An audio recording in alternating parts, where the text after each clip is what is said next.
nó nằm mà xìa cha trong khu cha đến được đúng giết lú chút lâu rồi yêu chỗ hoa có sống đi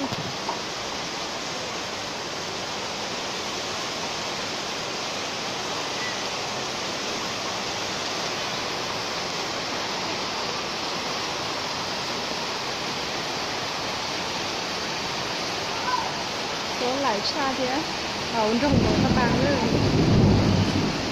kiểu chế bớt thì mà chỉ từ kia cơ thế nó có sao bên nào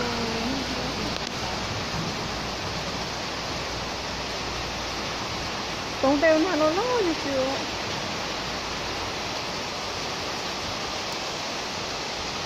nó mà hối chua rong cha xìa cha đi nè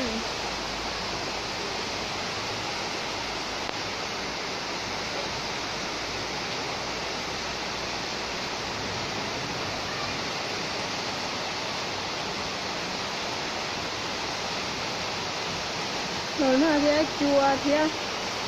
cái mông trái thì no bổ xì mình tránh xa được không đấy nó trái quá thì no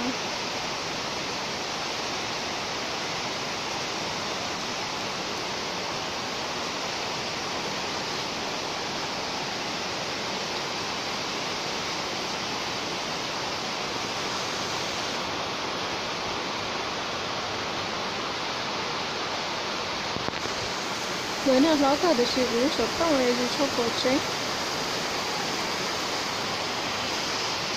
bữa nay tí thì nó sẽ kèm sự ruột pha thì nó nè lúc đó nó theo trong thì xưa